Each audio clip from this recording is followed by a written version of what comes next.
Hey, good morning, everyone. Is everyone doing today? Hey, this is Gregory Wilds coming live to you from Houston, Texas, with this inspirational morning walk. For first-time listeners, I get some exercise in the mornings, and I just share my thoughts with you guys. Whatever I'm inspired to talk about that day, I just share it with you guys.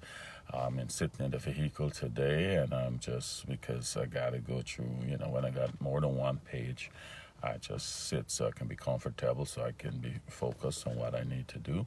But yes, it's a beautiful weather here. We're in the 40s. In the 40s, this time of year is, in the 40s is not normal, but I loving it. I'm loving it.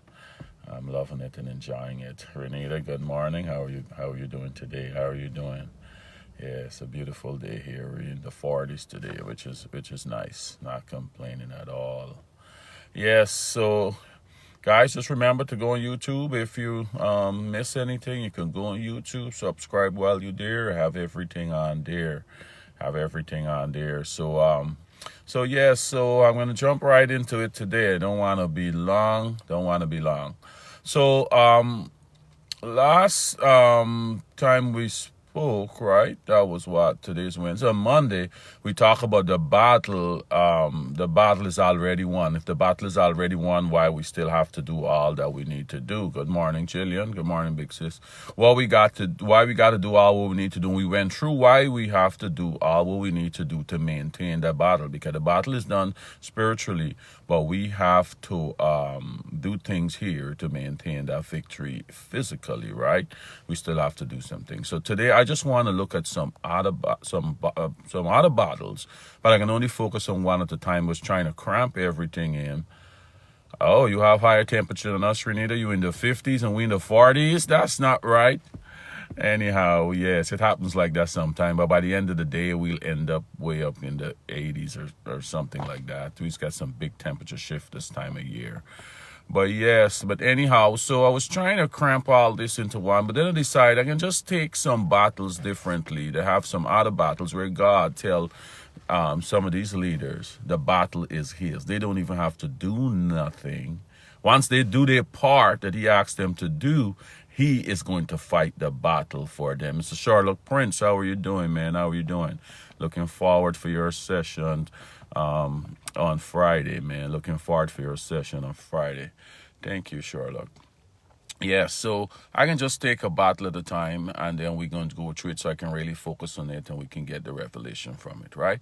So I want to focus on the battle today in Second Chronicles 20:15, when God tell Jehoshaphat and them, he said, "Do not be discouraged by this mighty army, for the battle is not yours, but God's." And let's see what we mean by that, right? This battle is not yours, but God's. And that's what I want to show. Once we do our part, God is going to fight the battle for us, man. He's going to fight the battle for us, and we're going to go through some other stuff that's going to bring that out clear. But today, let's look at Jehoshaphat, right? Jehoshaphat, now, he's one of those kings that really trying to do right and set things back up the way how the ancestors have it, and praise God and put all the structure back in place. So he had got judges together, and he warned them, and make sure you rule fairly. And he kind of put Israel back in order, right?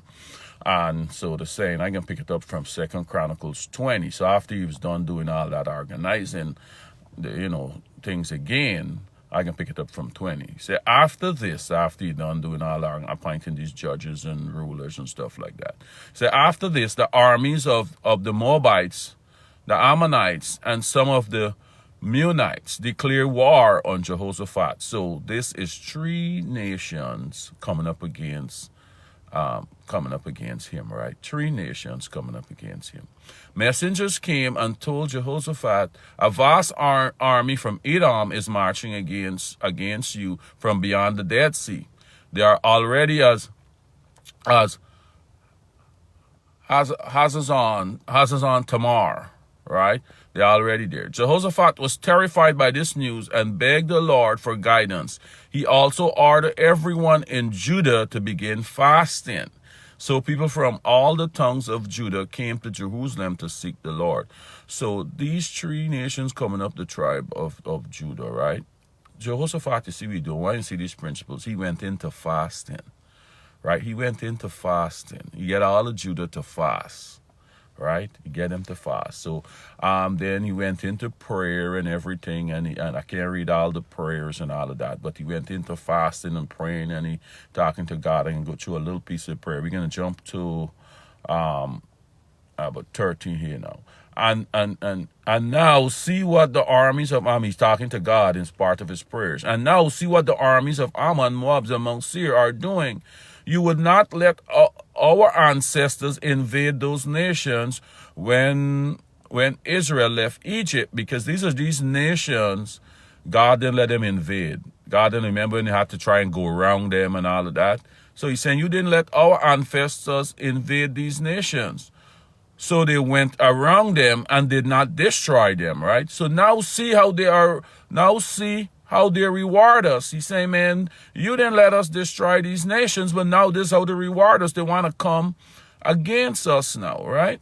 For they have come to throw us out of our land, which you give us as an inheritance. So he talking to God here, during his fast, he was praying.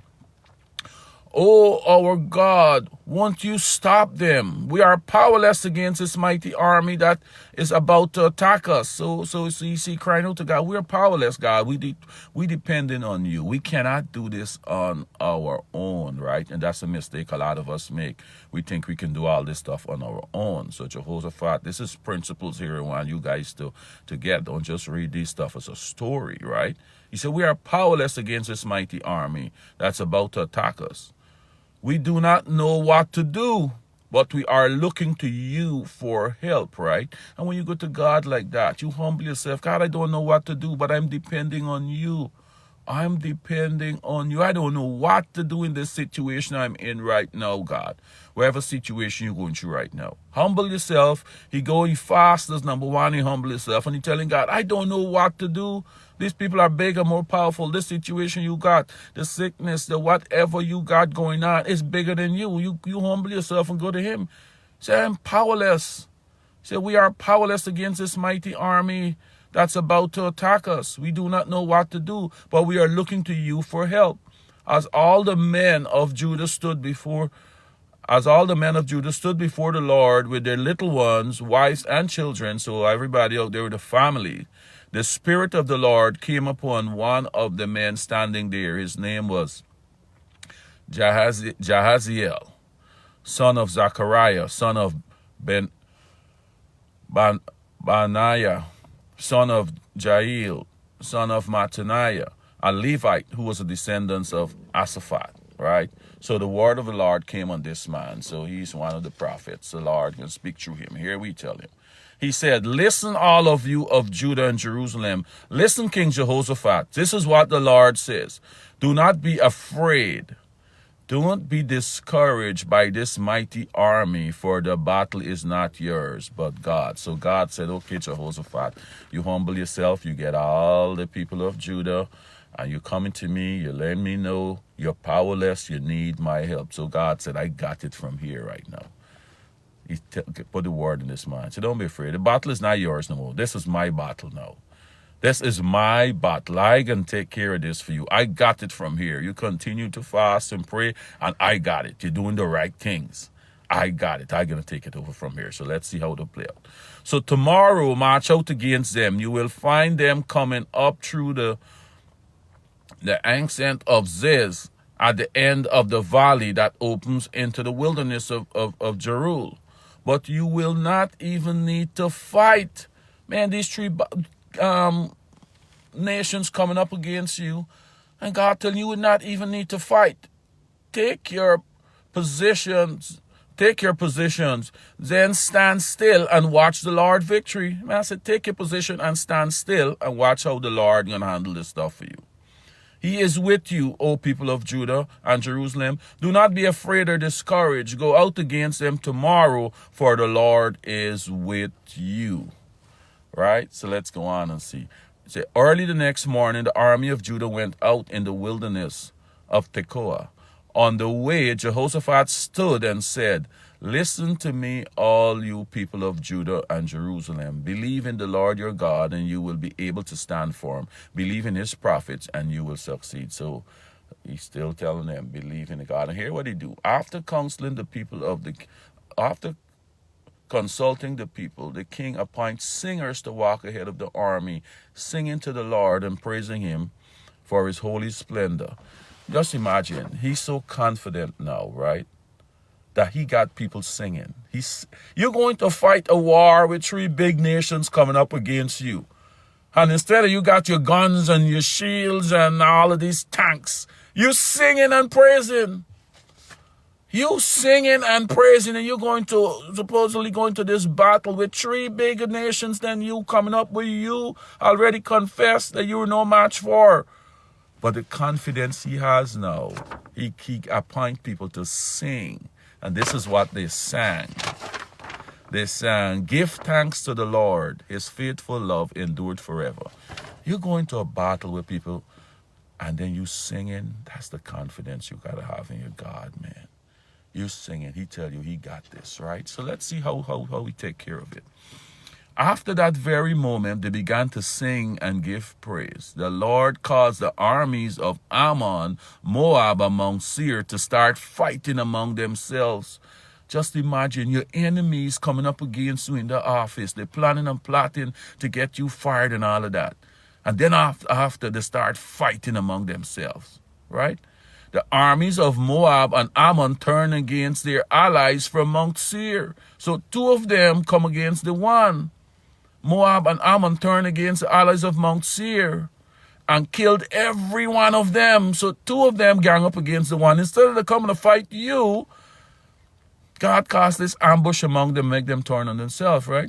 After they had destroyed the army of Seir, they began attacking each other. So they come together, kill everybody from the other army, and then now they start fighting among themselves. They start attacking each other. So when the army of Judah arrived at the lookout point in the wilderness, all they saw were dead bodies lying on the ground. As far as they could see, not a single one of the enemy had escaped. Not a single one had escaped. So guys, don't take these things as just stories in the Bible. These things can work for you. And I see they work and play out in lives every day. People coming up against you, and you don't even know they're coming up against you, right? Sometimes you do. And they start fighting among themselves. I can remember one situation I was in. This guy, because of a little, I didn't want to do things, stuff his way. Right, I stick to the principles. He wanted me to take a promotion that I didn't get him paid for. There's a little backstory before that, and I said, no, you have to promote me because I'm not going to do the work without being paid for it, right? And he tried to get rid of me, bring people in to get rid of me, and I didn't know. I started to do everything. I didn't give them a reason to fire me. So the people that he bring in to get rid of me, they start fighting because he telling the guy, you need to find something. I tell you what to do to get to fire this guy, but you're not doing it. The man said, this man is giving me more opportunity to do it. Then he said, well, you got to find opportunity. And them 2 start fighting among themselves.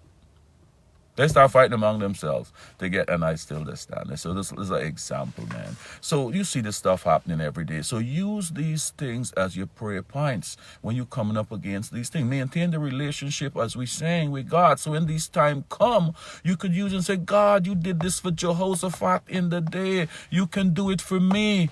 Cause I'm ambushing my enemies right now. They're coming up against me. They're plotting and planning against me in the office. You know I'm innocent. You cause an ambush that they can fight among themselves. I see many times people plot and plan against people, and then they end up getting fired. They end up getting fired, and the person's still there getting promotions. So you use these things as prayer points, right? You use these things as prayer points. God, you said the battle is yours, it's not mine. You go into your fasting, you're praying, and you hold him to his word. You say, remind him of his word. You did it for King Jehoshaphat back in the days when he humbled himself before you, God. You can do it for me. I'm asking you to cause an ambush among my enemies right now, Father. So don't just take these things as great stories, right? Because we talk on Monday how he already died and the battle is already won. So you do these things now, and God can even further take this physical battle and fight it on your behalf, guys, right? We can look into some other situations, some other battles. We did the same thing for other people. And if he can do it for them, he can do it for us. We're no different from them people. It's just a couple thousand years separate us, but we're no different from them. He did it for them, he can do it for us right now. Once you do your part, do your part. Look at the principle. Go through this whole Second Chronicles 20, because I couldn't read everything. How Jehoshaphat prayed to him and talk to him. And you can use the same thing in your prayers. This is principles and protocols showing us how to get him to fight our battles for us, right? So go through Second Chronicles, read it through if you haven't been before, and study it some more, and get those principles out to there and use them in your own prayer. Use them in your situation. Because if you do it for Jehoshaphat, he can do it for you. Right? Jehoshaphat going to fasting and praying and humble himself. He tell him, man, look, these people are more powerful than me. I need your help. And God like when we lean on him and depend on him. He like that, because that's when you know you're reverencing him and you're respecting him, and you know that you can't do the stuff on your own. You gotta lean on him. He like that. He like that. Right? And he gonna fight the battles for you guys. And not gonna go on too long, but we can take a next battle on Friday, and we're gonna see how we do the same thing for other people. So if you're not convinced now, we can do it for you. I can try and convince you on Friday on the next situation. Right, guys? So until Friday, have a great day. And let the Lord fight the battles for you. The battle is the Lord's. It's not yours. We do our part. He's going to take it over for us. He loves us that much.